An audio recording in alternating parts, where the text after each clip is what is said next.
Бирге маселени чыгарайлы. Биринчи күнү 127 тонна картошка чогултулган.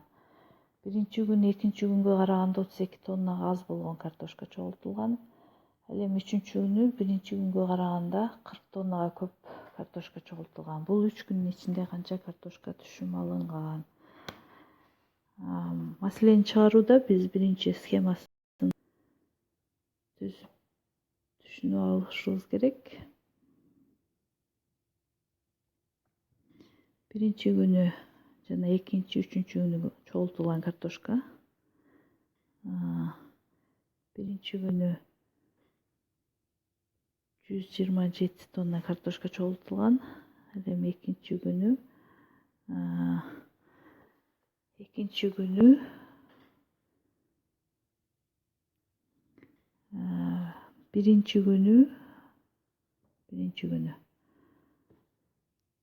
экинчи күнгө караганда 32 тоннага аз картошка чогултулган. Демек, экинчи күнү 32 тоннага көп биринчи күнгө караганда. Себеби биринчи күнү экинчи күнгө караганда 32 тоннага аз болгондуктан, экинчи күнү биринчи күнгө караганда 32 тоннага көп картошка чогулган. Үчүнчү күнү биринчи күнгө караганда 40 тоннага көп картошка чогултулган. Демек, биринчи күнү 127 тонна картошка чогултулган. Бул чогултулган картошка экинчи күнгө караганда 32 тоннага аз болгон.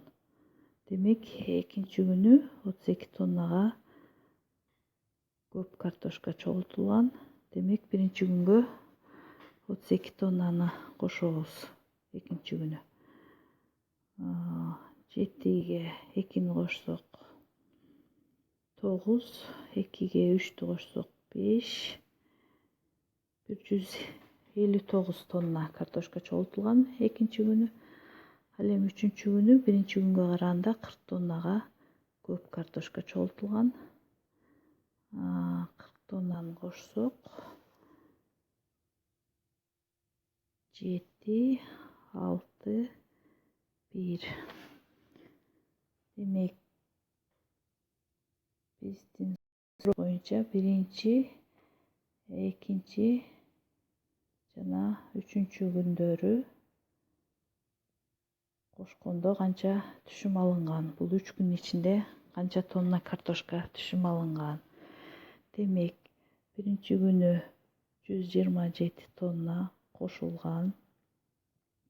159 тонна кошулган.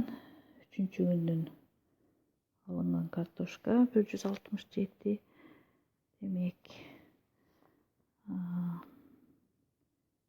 ыңгайлуу болуш үчүн столбик аркылуу кошобуз. 27 кошулган 159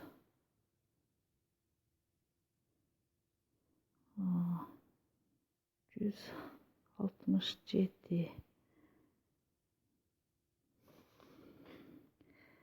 7ге 9-ту кошсок 16, 16га 7-ни кошсок 23. 2-ни жогорку разрядка. 2-ни 5ке кошсок 7, 7ге 6-ны кошсок 13. 2 менен 15. 1-ди жогорку разрядка. 1,